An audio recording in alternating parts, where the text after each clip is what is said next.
Boomchanka, how's it going, everyone? It's the Flying Pig here on Flying Pig United with a bit of a midweek mumble for you. Just a random sort of podcast live show video because I'm feeling in a pretty good mood. I'm still buzzing after last night's victory, last night's result, which for me just absolutely cemented, even though it was not in doubt in my mind anyway, cemented Ole Gunnar's claim for the permanent job. It's just a matter of time, surely, before they unveil the news and call some sort of a press conference. But then again, maybe they just don't want to upset the flow that's currently going on at Manchester United. I heard Ben Thornley on about that earlier, saying it probably already is a done deal.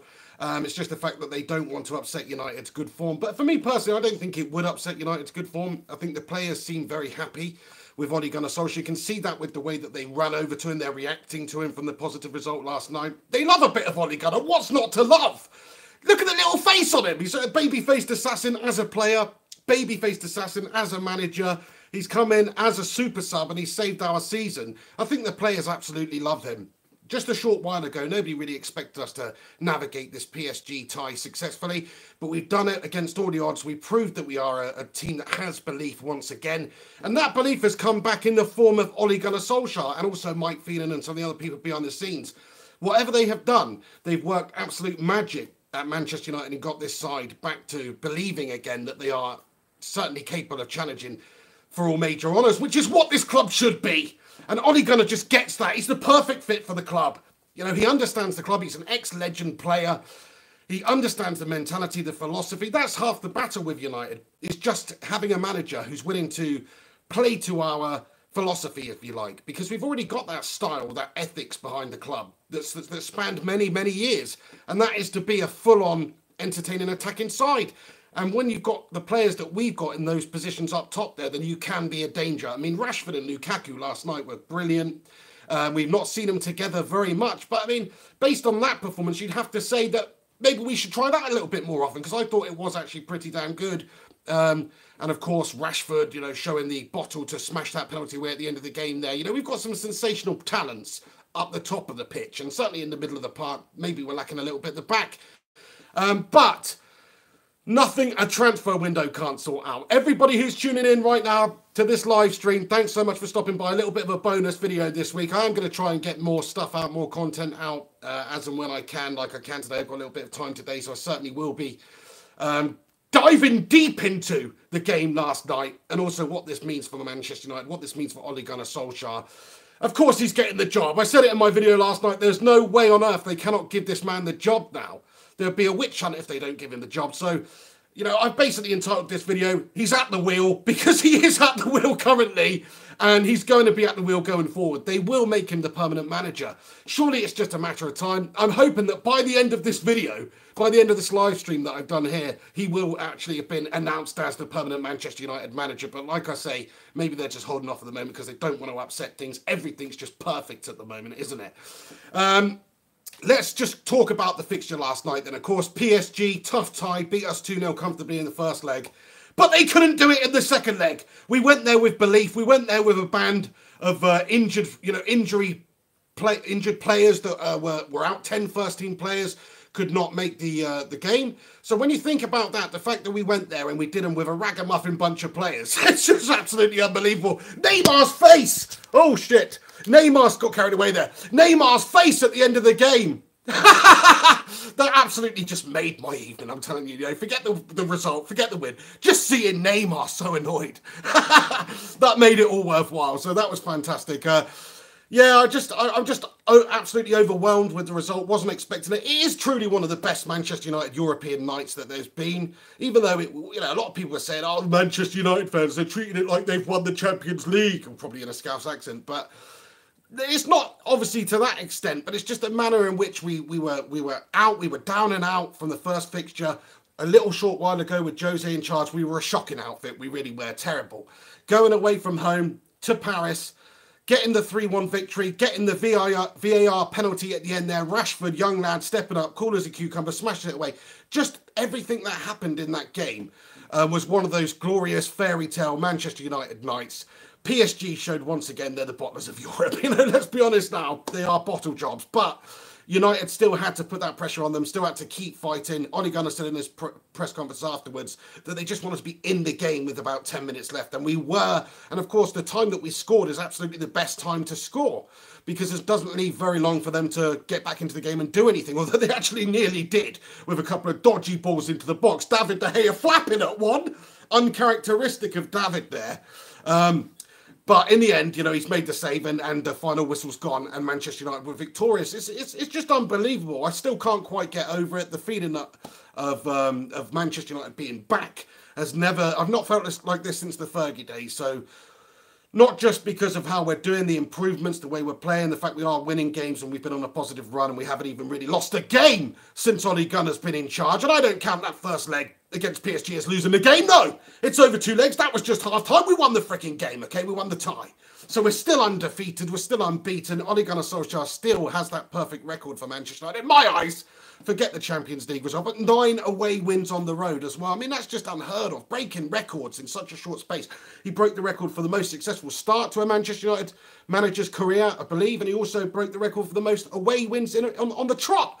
I mean, come on, that's not bad for an interim manager, is it?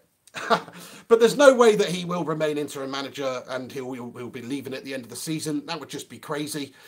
The impact that he's had, it's just the right fit for Manchester United. It's like a Cinderella's slipper or whatever, you know. It doesn't fit the ugly sisters, man, okay? We've got David Moyes, we've got Louis van Gaal, and we've got Jose Mourinho. They're the ugly sisters. No! The slipper only fits cinders, okay? A.k.a. Ole Gunnar Solskjær. So he's the right fit for the club. And it just shows, you know, he gets the club, his professionalism, the way he deals with the media, the way he's got this side playing, the belief he's got in there, the camaraderie he's got with his players. You know, the dressing room seems very, very positive. He's done a tremendous job, and of course he's going to get the job permanently. It's just a matter of time before they announce it. So hold your horses. Anybody saying, oh, I'm not going to start... My brother messaged me last night saying I'm not going to watch United anymore if they don't give Ole Gunnar Solskjær the job. Which, fair enough, I understand it, but they will. You know, they can't not now. I mean, imagine at come the end of the season, they still haven't offered Ole Gunnar Solskjær the permanent position. They announce he's leaving. They announce Pochettino's taking over at the end of the year. So, I mean, it's just, that would just be a complete calamity. Everybody would be on the board's back. So that's not going to happen. Whether it's now, whether it's in a week, whether it's in 2 months, whether it's at the end of the season, they will announce Ole Gunnar Solskjær as manager. And quite frankly, I don't care if we don't get top 4 now. I don't care if we get knocked out in the next round of the Champions League.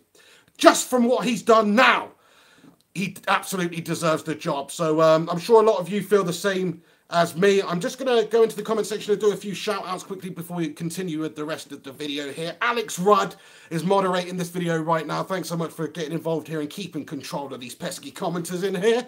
You're legend. Nice to see you. Thanks for stopping by. Ice Queen Gaming, how are you? Thanks for rocking up in the live chat here. Ed Pedal comments, still buzzing way, still buzzing myself as well. Galrav Kulkarni comments, Ollie is at the wheel. Juan Miguel, my man, how's it going, Juan? Alex Rincon with the super chat. How are you, Rinconator? He comments, we're going to smack Arsenal on Sunday. Oh, I do believe we are. I mean, surely this fairy tale has to come to an end at some point. Arsenal are obviously a good team. Whatever you want to say about them, they are good. They do have the capabilities to get the better of United on the day. Who knows what United side is going to turn up? This could have taken a lot out of us. We do have injury problems. We are playing like third-string players and stuff. We've got players like Greenwood and Chong coming off the bench in the game yesterday. It's quite unbelievable. But I do share your sentiment, Alex. I do think we will batter Arsenal at the weekend because we're just on such a high at the moment. The train is steamrolling on. We're picking up some serious momentum. And little old Gunnar Arsenal, they're not going to stop that momentum right now. I don't think so with the melt jobs that they are. So I do truly believe, like you, that Manchester United will smack Arsenal on Sunday. At least I hope we do. I mean, maybe we won't. I'm sure Rudd's got something to say about that. But yeah, thanks for your comment. Thanks for stopping by there, Alex. Lewis Roberts comments, he has everything we want in a Manchester United manager. Loves the club. Everyone loves him. He gives youth huge chances. Well, you've just said it all there, Lewis. I totally agree with you. He does give you chances. And some of the players have seriously progressed under Ole Gunnar Solskjær. The young players, I'm talking about Dalot. Dalot was sensational last night, but he's been very good recently. I think he's been given opportunities under Ole Gunnar Solskjær, and he's grasped those opportunities. He showed that he does have the ability and some serious potential going forward. He could turn into one of the very best right-backs or even wingers in the world, the way he takes on defenders down that right-hand side, like a young Antonio Valencia or something. Who knows? but defensively very sound. I rate him a lot, I do, and I think he's come on leaps and bounds in the short time that Ole Gunnar's had time to work with him. Also, McTominay. McTominay is another player that had a lot of criticism before Ole Gunnar turned up, and even during a little bit of his tenureship, because some of his performance was a little bit lacking. But recently, he's turned himself into a very capable player. The last few performances from him have been pretty much faultless. You have to give him a lot of credit for that. So I think Ole Gunnar is giving you a chance, like you say, and he is improving the youth players that we've got already at the club, because if you look at where they were from when he took over to where they are now, it's a very short space of time to improve, but yet they have done. And we've also almost had to do some of it out of necessity because of the injury problems that we had. But just the fact that he's put this set of players together last night, when you look at the lineup and against PSG's lineup, it was so lacking in experience, and also maybe lacking in a bit of form as well. When you've got players like Bailey at right back, and you've also got Fred starting the game. I mean, Fred was absolutely boss, I thought, in that game. Really good performance from him. Showed that he has the ability to be a red. No doubt about it. Ole Gunnar was very praising him after the game. Said that he's used to the system that they were playing in game, that he used to play it in Shakhtar. And that showed. He seemed very comfortable in the game against PSG last night. So for me, that is, like Ole Gunnar said, it's his breakout performance in a Manchester United shirt. And hopefully he can go on and be that player that we thought we were signing. He does seem to possess the abilities. It's just about doing it consistently. And of course, he hasn't had many opportunities. So for him to come in a game like that with certain players around him also lacking in experience, also lacking in a bit of game time, and putting a performance like that was absolutely fantastic. So well done, Fred. I'm loving that. And thank you for your comment there, Lewis. Everybody who's tuning in right now, thanks for stopping by on the live stream. Do us a favour if you are in here. Smash a like on this video. Please give it a share on social media when it's streaming live if you can. Get a few more random watchers in here. Sam Neat, Shan Dot comments, what will be the score against Arsenal? I'm going for a 4-0 battering. A 4-0 batter job. That's what I'm thinking anyway. We will see. But no, any positive result. What do you guys think? Get your predictions in. Galrav Kulkani comments, haters, it's only PSG. Yeah, I mean, a lot of people are saying that. A lot of scousers popping up and saying, it's only PSG, mate. You think you fucking won the Champions League like us in 2005, mate? Or whatever. They're popping up and they're having a bit of a rabbit, aren't they? And to be fair, I don't think it's just my PSG are a great side. They spent the most amount of money on a player ever. They bought Neymar for 198 million. Come on, they're obviously a side with a lot of talent in there. Okay, he wasn't playing. But they still have players like Mbappe, players like Thiago Silva, so experienced. Gianluigi Buffon obviously made a bit of an error for the spillage for Lukaku's second. So, there's experience in there. I just think they didn't turn up. They didn't play to the best of their abilities like they did in the first game at Old Trafford, where they were formidable when they did show that experience and that extra quality against us. That was an off night from Manchester United, just like it was an off night from PSG last night. And I think that they are one of the best sides in Europe. If you look at the players that they've got in their team, say what you want about Angel Di Maria. He's a dobby little melter, complete mercenary turncoat. But whatever you say about him, he's a quality player. He wasn't quality for Manchester United, actually. He started off well, and then he just seemed to dwindle off. He seemed to Victor dwindle off. But if you look at what he's done for PSG, if you actually look at how he played in the 2 ties against Manchester United, he's some player. And I know it didn't go his way last night. He had a goal ruled out for offside, but what a bloody finish that was. That chip over De Gea. De Gea didn't stand a chance. He's a fraction offside. That could have gone very differently. In the first leg, he's had 2 assists. That's just Angel Di Maria. They've got a lot of other players, a lot of quality players like Verratti. And of course, Kimpembe is actually a really formidable centre-back. He's at fault for the handball penalty decision. They had an off night. But the fact is, they've still got quality players throughout their side. They still have a ridiculously expensive side, which they have assembled. And they're running away with League One. They looked very good in the first tie against us. They are bottle jobs. They're the French bottle jobs, like Arsenal were the North London bottle jobs. They are the Parisian bottle jobs, and that's great. They do seem to bottle it. I mean, that Barcelona fixture springs to mind instantly. How that happened, I do not know. Just like I don't know how this happened. I mean, I kind of do. It's the belief from Manchester United. Lukaku, everyone said it after the game. The players believe again. The team believe again. And that accounts for a lot of what it takes to win games in football. You can't really win stuff no matter how good you are if you don't think you're going to win. If you think the opposition's better than you, you've got to go in with a certain level of arrogance, and you've got to believe that you can get the better of the opposition. That's what we went in there with. That's what we did. The Parisians, they're very bitter about it as well, which is fantastic. It's not just Neymar. PSG, French people in general, I mean, maybe not like Marseille fans who hate PSG. They're loving us at the moment, but some fans of PSG and French people in general are not swallowing this pill very well at all. They're really not happy about it. I mean, I've just got the player ratings up here, actually, for L'Equipe, or L'Equipe, however you pronounce it, silly Frenchies, which is, of course, a major publication over there, with their player ratings for the game. And I just wanted to get into it because it's just quite funny, the player ratings that L'Equipe have given Manchester United for the game against PSG last night. Of course, they've given all of their players like 2s and 3s, basically, because they're absolutely gash, which I think maybe is a little bit harsh, but fair enough, justified. They're basically saying that PSG were that bad. It's not so much United being good, it's just the fact that PSG are cursed and they were absolutely shite is the reason that they lost that game, which of course we all know not to be true. But let me run down the player ratings for you, the L'Equipe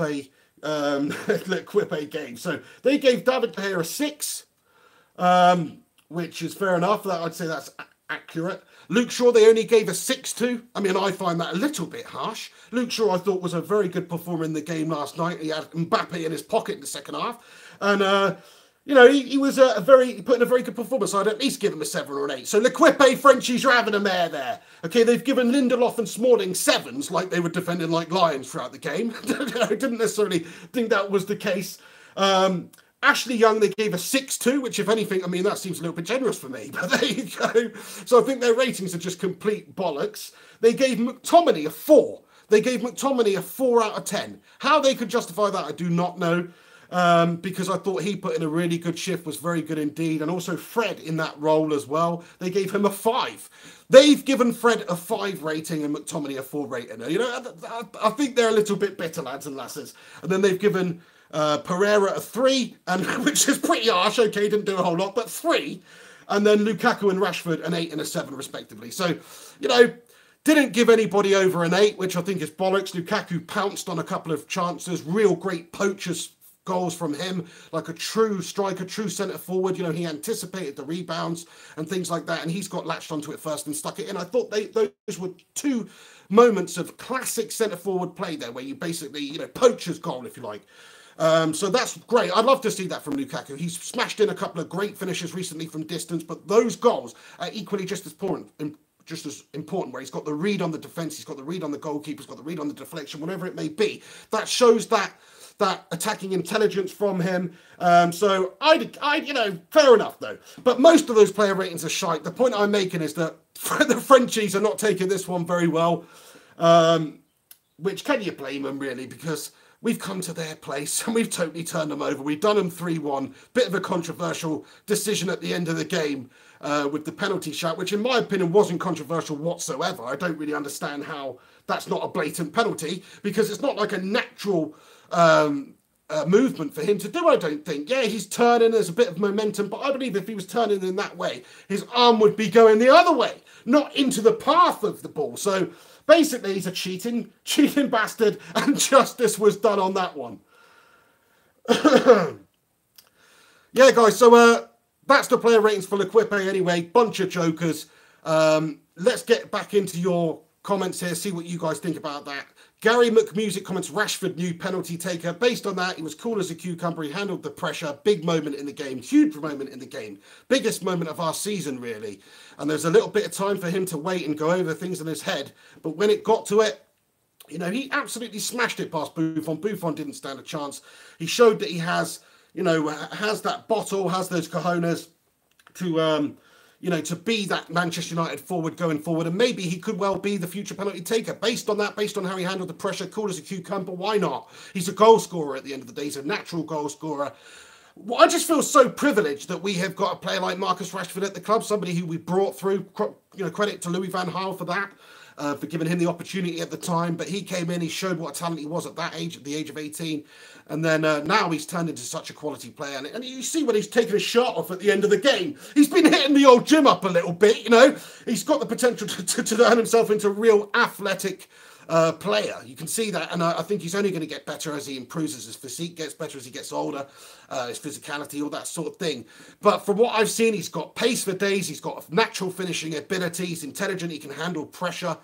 He's got everything that I look for in a Manchester United player, and I just feel so lucky that we've got a player like that at the club right now. Because PSG have got their Kylian Mbappe, and he's absolutely class. And yeah, okay, so far you'd have to say that he set the world alight in world football more than Marcus Rashford has, but not in the game last night. He showed the balls, he showed what he's got. He's been tremendous for us lately. Ole Gunnar Solskjær's obviously given him the nod to be like our main man up there, and he's taken the opportunities, to be fair to the lad.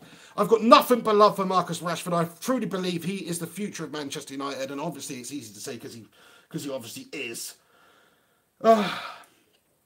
Everybody who's tuning in right now, I've actually got my computer with me today, so hopefully I won't miss any super chats. I want to give a shout out to James Arnold, who I think I missed this super chat last night in the live stream, just where I was a little bit excited. He's done it again! James Arnold in the house. How's it going? He's commented and said, Ollie must get backing in the transfer market. No doubt about it. Totally agree with you, James. I mean, it's just a matter of time before they make him the permanent manager. And once they do, obviously they are going to give him a big war chest in the transfer window. I think we've got a couple of improvements we need to make. I believe Antonio Valencia's leaving at the end of the season. I believe Dalot can do a tremendous job for us in that role. But also you might want to look at strengthening that area somehow. Of course, we do have Ashley Young, who in my opinion is definitely dwindling off with his career, although he's got another year contract extension, so he will be part of things. He's a good versatile player to have and come in and do a job. He's never going to set the world alight. He's not my favourite player. I think he is bottling it a little bit recently. I don't think he's played very well, but still captain in the side, doing a good job, playing in different positions, versatile. I'm happy for him to remain at the club, but there's certain positions that Manchester United do need to strengthen. We could do with some sort of a star winger, really, although we do have sensational players like Martial. But Sanchez, of course, picked up another injury. Sanchez doesn't look like he's ever going to really live up to the hype. Another injury, aging, a whole season of lackluster football from him, you would have to say, unless he comes back in 6 weeks and just sets the world alight at the end of the season. I don't see it really happening for him at Manchester United. And I hope I'm wrong, because we all know what a great player he was at Arsenal, but he's one of those players that really has not lived up to the hype we can maybe do with bringing in another top quality player in that position as well. And of course, centre-back's another problem area for us, though recently players like Lindelof have really stepped up to the plate. Even Smalling has been very, very good indeed. So I can't really fault it too much. I think that the problems that were facing Manchester United for the last few years is that we didn't have that attacking edge. We didn't have that confidence going forward. We didn't have a manager even who was prepared to play the United way. So that caused us a lot of defensive problems, because we're playing defensively and we don't actually have the good defensive outfit to be able to deal with that style of football. But when we play to our strengths attacking, we can see that we're conceding a lot less. You can see that we're defending a lot better. There's a lot less pressure on the back line because they don't have the opposition team breathing down their throats all the time. We are playing higher up. We are playing with more pressure and more tempo to our play, and we do get more opportunities going forward. So, all those things lead to United, improving more next season when we get new players in. Like you say, if we can get a couple more quality players in, this United side is really going to be something else. I still think that with this current setup, if we've got Ollie at the wheel still, and we've got that belief and the players that we have right now, and everyone's back and fully fit, then man, we can challenge next season as is, based on the positivity and the mentality that we have back at the club now. But if you add a couple of quality players to that, then who knows what we can achieve, really. Do us a favour, if you are tuning in live right now, smash us a like on this video. I'm sure there's a lot of happy United fans in the gaff today based on the game last night. It was incredible. I mean, I'm still buzzing my titties off right now. I really am. I cannot believe it. Just that we're through to the quarterfinals, the last 8 of the Champions League. We haven't won it. We haven't won it, and it's be very difficult for us to win it. But I tell you what, the teams left in it, it looks favourable for us with the momentum we've got and how we've been doing. Stranger things have happened than this United side winning this Champions League this season. So you just watch this space. Watch this space, because this United side is back. Ole Gunnar is the manager of United. While he's the manager, while we have Mike Phelan, a.k.a. Mr. Manchester United, backing him up, while we have Mickey C there, Michael Carrick, the link between dressing room and manager, the perfect link. While we have those guys at United, this side will go on strength to strength, leaps to bounds. We will be up there challenging again next season. You mark my words, because that was what was missing from this club, was the mentality, the philosophy, the belief. And now we've got that back in the form of a beautiful little baby-faced assassin by the name of Ole Gunnar Solskjær. So, you just wait. Oh, I'm getting carried away again. I'm nearly smashing my camera all over the gaff. OTB comments and says, I'm still buzzing, love it. Me too, mate. Alex Rudd says Neymar losing it is what we can all get behind. That's so true. I'm pretty sure there's not many fans around the world that didn't enjoy that. What is it about Neymar, though? Seriously. You know, he's just got a face like Cliff Richard or something. One you want to give a slap to. I don't know why. You know, what was that earring thing on the go? You know, it's like he's got a little fish head dangling from his ear. I don't get that, okay? Is it just the fact that he's one of the best players in the world and he earns shitloads of money that we're all jealous of him? Maybe. But at the same time, he just seems like a little bit of a smarm, doesn't he? Don't like his demeanour. But there you go, you know, fair play to him. Super chat from Alex Rudd. Thank you, Alex. PSG, we've lost bigger leads before. That's so true. I mean, they are the ultimate bottle job team in Europe.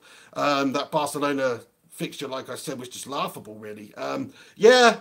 They have absolutely lost bigger leads before. They've said in their press today that they're cursed, that there's a curse at PSG. You know what the curse at PSG is? They've got a bunch of overpaid mercenary melt jobs in the team. That's probably the biggest curse.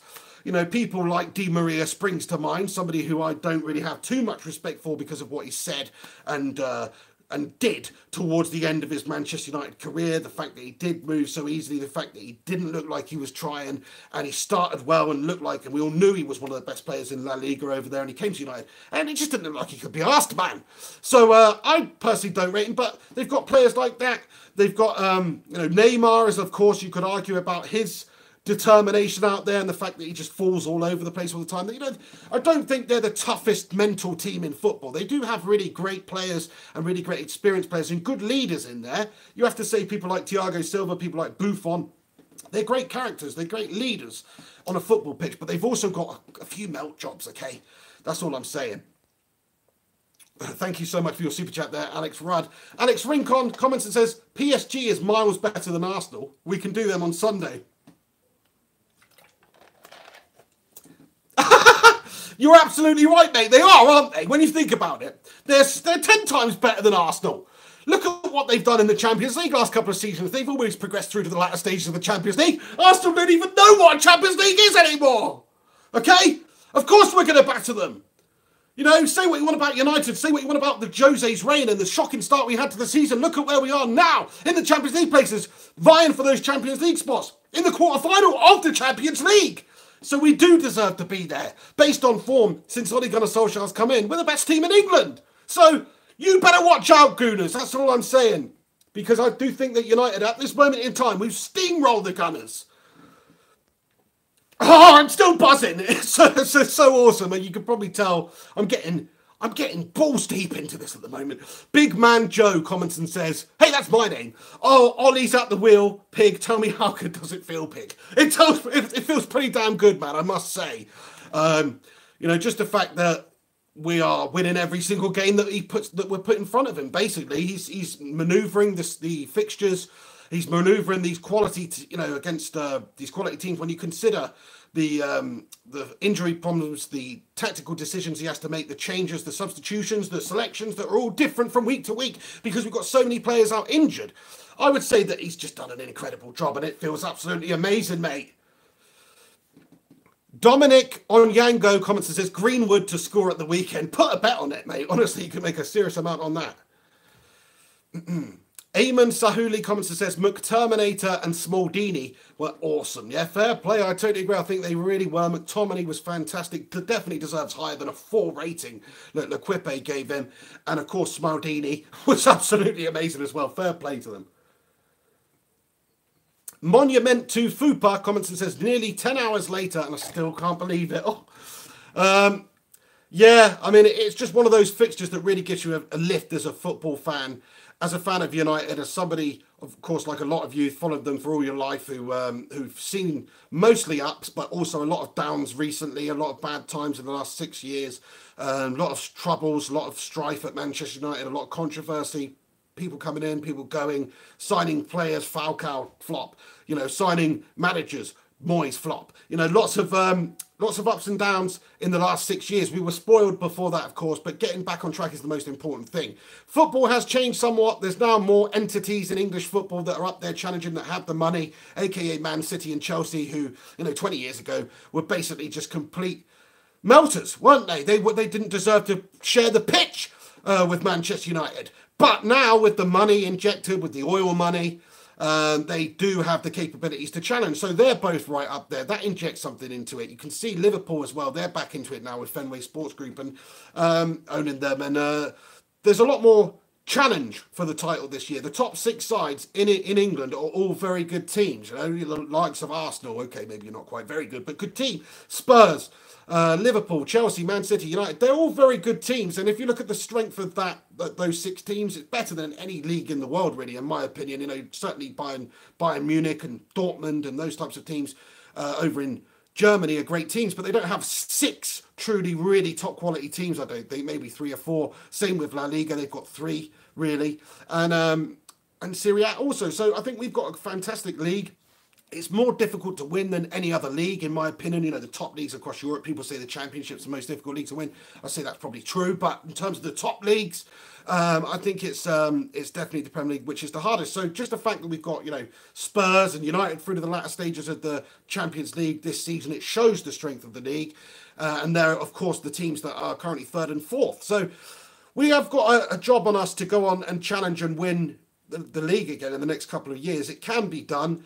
Of course, City and Liverpool, they're tussling for it this season. City have had a hold over it the last couple of years. So it's going to be very difficult to get in there and challenge for it. It's not quite how it was back in the day when we had Fergie there, when it was like, oh, you know, we've got this challenge this year from Arsenal and we've got this challenge this year from Chelsea. And, you know, of course, there's a few teams every year that were playing, and those teams that I mentioned were all still top sides then.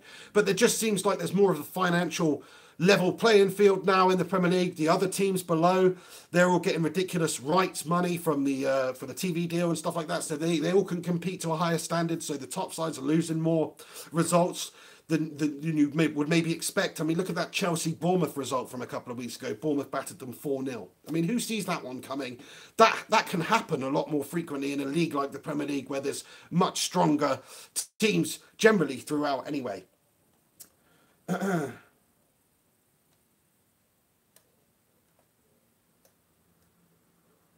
Comment here from the Music Fiend. We stay competitive all year. That's where the heart comes in. Fair play to you. Paul Lucas, in PSG's defence, they really don't have to be sharp or do much to win the league. That's why when really challenged, they bottle it in the UCL. That's a very good point. I mean, they are in a Mickey Mouse league. The French league is a bottler league. Let's be honest now. Who's the good teams over there? It's not like maybe 10 years ago where they did have better teams. You know, okay, they've got Monaco, they've got Olympique Marseille, Olympique Lyon.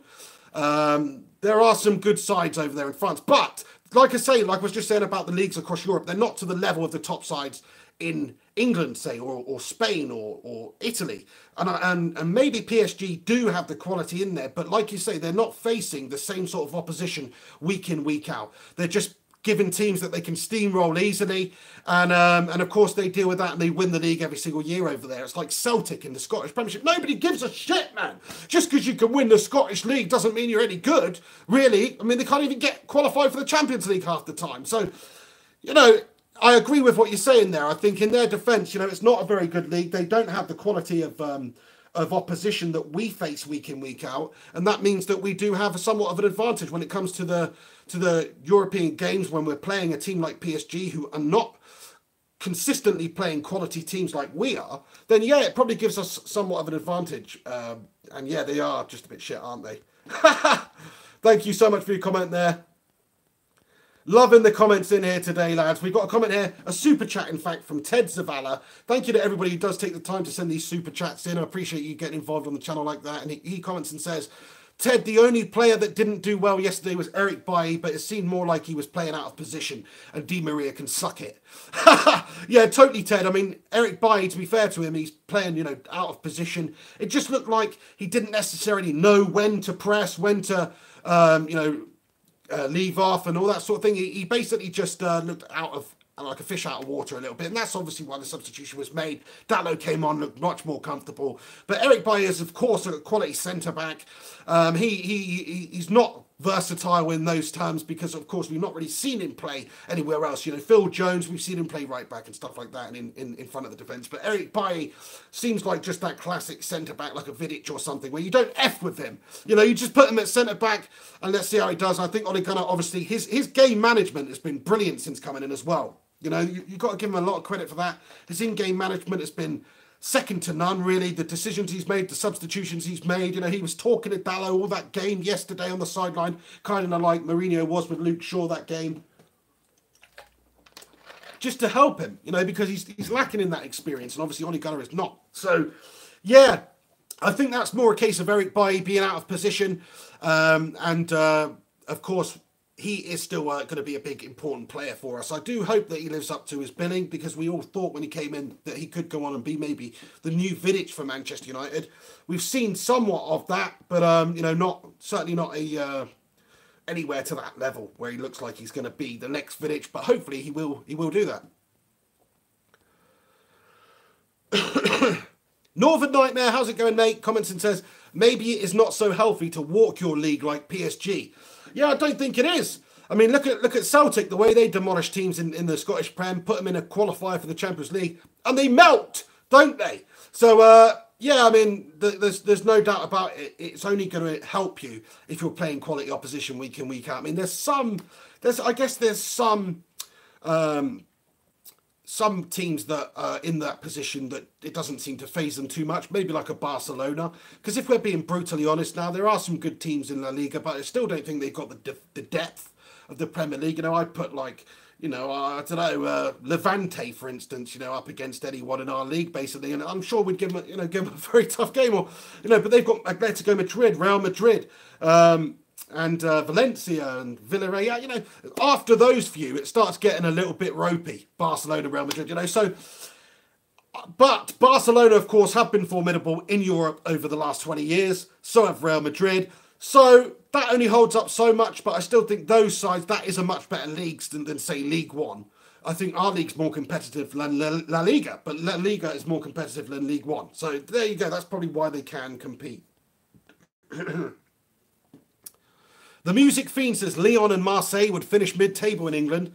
Yeah, I mean, you might be right. I mean, here's a good example for you. So, Olivier Giroud, I still rate him, think he's a really good player. Doesn't play a lot, but I still think he's a really good player anyway. That's my personal opinion on it. I know a lot of people disagree with me on that. I think he's a natural-born finisher. Great, there's Ed. Whatever, I'm not going to give him too much praise because he's an ex-Gunnar and a current Chelsea star.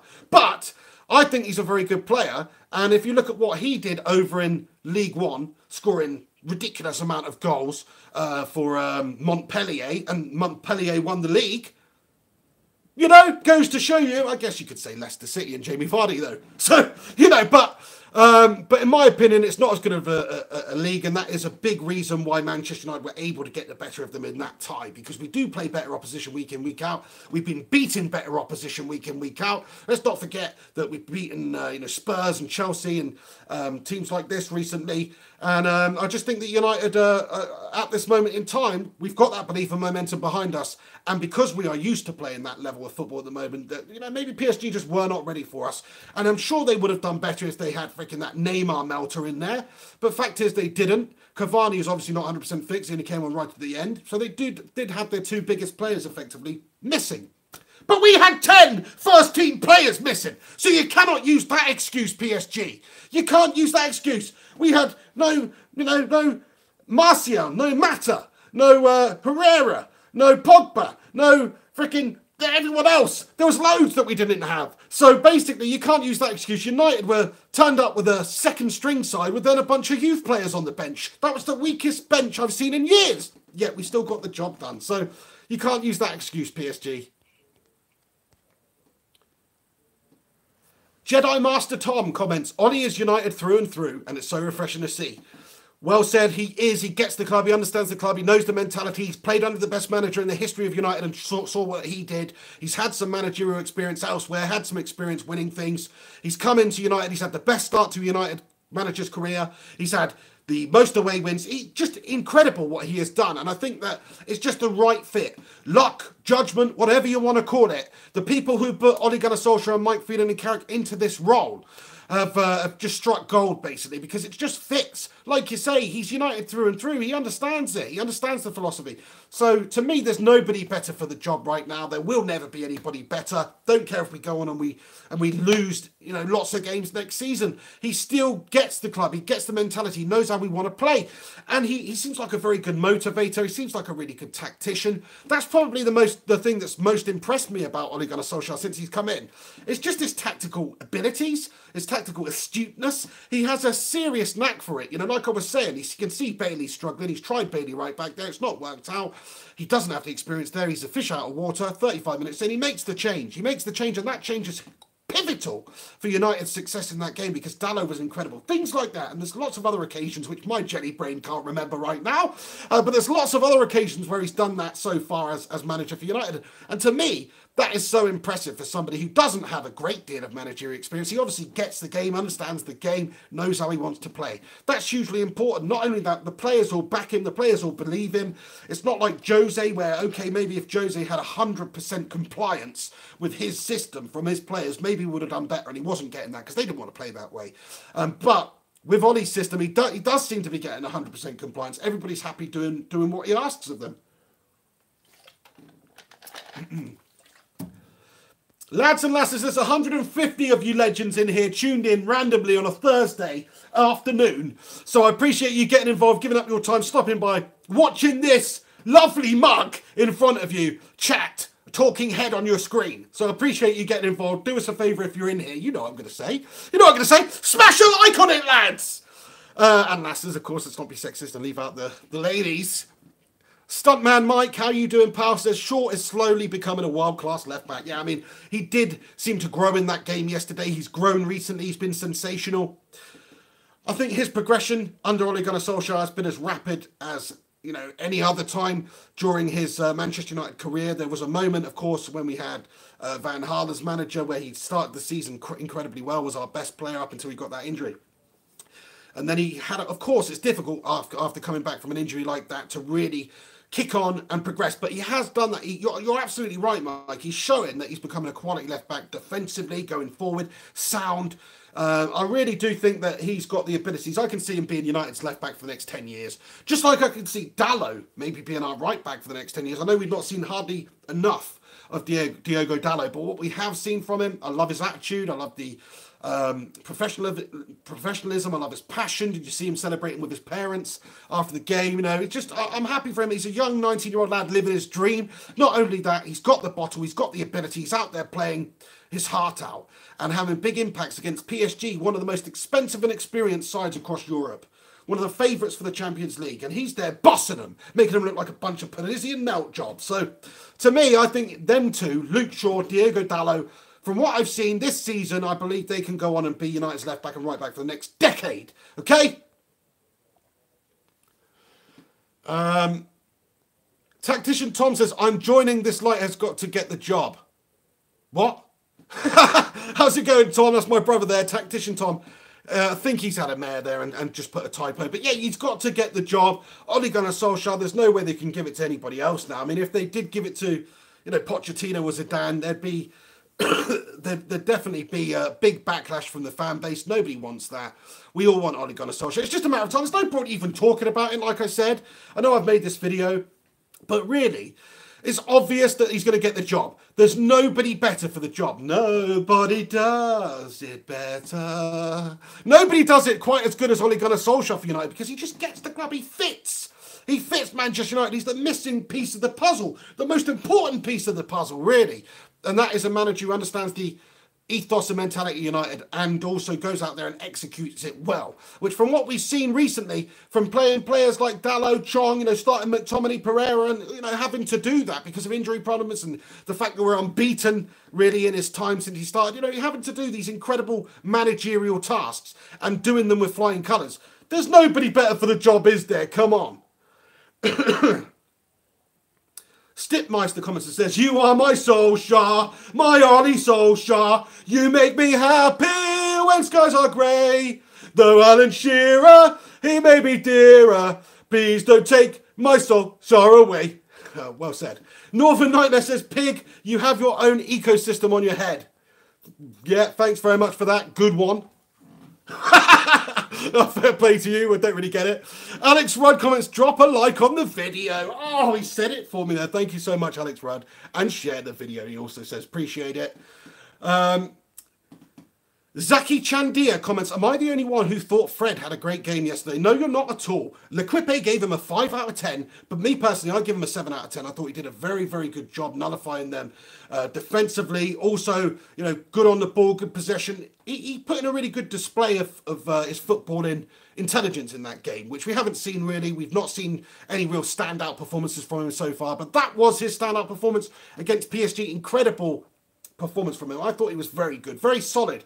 You know, not like he was a match winner or anything in that game, but it's just more the fact that recently he's not had a lot of game time. He's not had a lot of appearances to get in there and really, you know, get deep into getting the match fitness and understanding the system and getting that chemistry with his teammates and all that sort of thing. But for him to put in the performance that he did, I thought was absolutely tremendous based on what's gone previously. Tizer32, how are you doing? Comments, what are your projections for next season, Pig? I think world domination is what's going to happen for United next season. No, honestly, I just think if we can keep Ole Gunnar Solskjær, make a couple of quality signings, move a couple on, of course, but make some real quality signings, improve some of the positions that we are lacking, then the sky's the limit for Manchester United. With the current manager, the current coaching staff as well, which is just as important in my opinion, people like Mike Phelan. Then next year, with the belief back at United, then we could go on and we could win absolutely everything again. There's nothing stopping us. Okay, it's a little bit harder to do recently, as I talked about in the video, because of teams like City and Liverpool and some of the other teams vying for the title. It is more competitive now than it ever has been. But I still think that next season we can go back up there and challenge 100%. Ride Everest comments, McTominay was solid, absolutely great performance from him. Lequipe gave him a 4 out of 10. They're taking the Parisian piss, lads. Okay? He was a bloody rock. Joaquin Blyer comments and says, good morning, Flying Pig. Good morning to you, Joaquin. And I must say, I'm loving the name, pal. Joaquin. What a name. Joaquin Phoenix. Thank you for stopping by there. Gungshi. How's it going, Gungers? He comments with a super chat. Thanks so much for stopping by the channel, mate. He says, give Ollie the damn job already. I mean, it's quite incredible they haven't given him the job already. I was expecting today they'd announce it, just as a little bit of good, even more feel-good factor.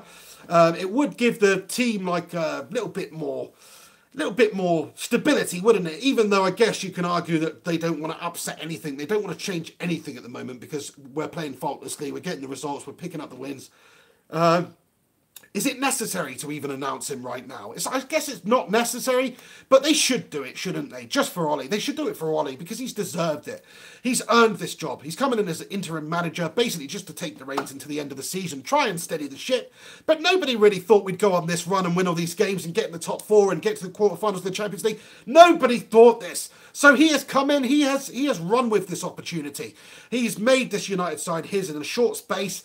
And from what I've seen of him, in every aspect of being a manager, he seems to be the right job for me. So it's just a matter of time, Gungshi. I truly believe that it's any day now they will announce that he's been given the permanent manager's job. But then again, is it really necessary to do that? Maybe they'll just do it at the end of the season. But even if we lose every game until then, I still basically want Ole Gunnar Solskjær as the manager. Thank you so much for stopping by and super chatting there, Gungshi. Appreciate you taking the time to do that, man. Hope you've been good. James Arnold says, Gungshi in the house, absolutely. Top man. Jody Bean comments, Rashford was like a cool, collected Iceman. What a penalty. He was like Mr. Freeze or something. He stepped up, he had a bit of time to wait, and he's just smashed it past Buffon. I mean, that was a great penalty in the circumstance for a young lad. Last kick of the game, basically. VAR awarded the penalty. Everything hinges on this. He scores, we go through. He misses, we're out. There was no hesitation. There's no luck involved. He just smashed it into the back of the net. So fair play to him. Gungshi says, I don't care when it's announced as long as Ollie gets the job. Yeah, very true, Gungers. I think that it's just literally a matter of time. It may well be end of the season. That probably makes sense. Because I think if they were going to announce it, they would have announced it by now. Even before this game. Because the incredible run that we've had and how he's dealt with the media and everything, just every aspect of his managerialship has been brilliant. So, yeah, I agree. Ollie's got the job. Come on, let's not be silly now. He's got the job. He's got it. He's just not officially got it. It's not been announced, but he's got the permanent job. He's done incredible. They can't give it to anybody else now. Who are they going to give it to? You know? Zidane, that monk-looking bloke, nobody wants him. You know, Pochettino, you've already had your audition against Ole Gunnar and you failed, pal. So I don't think anybody else is better equipped to get the job than Ole Gunnar. Subajit Badra comments, Ole has done a brilliant job since he's come in. Such a contrast to the dire negative football under Mourinho. Ole has got the team playing like the United of old. Absolutely, mate. Well said. That's so true. Mourinho was anti-United, really. I wanted him at the time. Loads of people disagreed with me because they knew what would happen, which is he would stop United playing like United. I didn't believe him. I thought he could adapt. And the first season, he sort of steadied the ship, but then he tried to have his real impact on the side. And that impact is that defensive unit, that horrible, drab defensive unit, keep the ball and try and win 1-0 type attitude. But the problem with that, we don't have Maldini. We don't have freaking Nesta, you know, we don't have Baresi. We don't have these quality world-class defenders that we can play defensively with. What we have is a pretty bang average backline, if we're being brutally honest. Okay, Luke Shaw, Dalot, great ones for the future. You know, Smalling, Bailey, Lindelof, they've definitely improved. But I just don't think that we've got the backline that can compete with the very best ones around Europe. So let's play attacking football, lads and lasses, eh? Let's play attacking football. Play to our strengths. Right, guys, unfortunately, I've got to wrap this one up. Somebody's calling me. It's an important phone call. I've got to take it. But I do love you guys. Thanks so much for stopping by on the channel. A little bit of a bonus video for you today. I just wanted to get deep into Ole Gunnar getting the job. That whole topic. You know, it's very important to me. It's a topic that's very close to my heart. I don't want anybody else as manager than Ole Gunnar Solskjær. It's just a matter of time before we can... before it's announced, whether it be now, end of the season, whatever it may be. But Ole's at the wheel! Lads, I'm going to have to sing it now, aren't I? Ole's at the wheel. Tell me, how good does it feel? We've got Sanchez, Paul Pogba and Fred. Marcus Rashford, he's man born and bred. The greatest of English football. We've won it all. Ah! Right, lads and lasses, thanks so much to everybody who's tuned in. All the usual super chatters, you're a bunch of legends. Gunshi, James Arnold, Alex Rudd, Alex Rincon, Ted Savala, anybody else who I've forgotten. You know, I love you guys, so thanks for stopping by and always doing that. Everyone else who's tuned in, as always, thank you for getting involved with this live stream.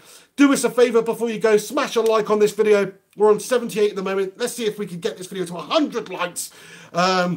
Within 10 minutes or some shit. Anyway, come on United, we are back. United roll on. Ole Gunnar Solskjær's at the wheel. Tell me, how good does it feel? It feels fucking brilliant, lads. Because United are back. The belief is back at United. We are steamrolling on. We can win the fucking Champions League. Okay? Ah! Right, okay, I'm going to wrap it up there. Love you guys. See you later. Have a good one. Take it easy. Come on United. See you soon, Alex Rudd, at the weekend when we smash your beloved Gooners. Everyone else, have a good week. Take care.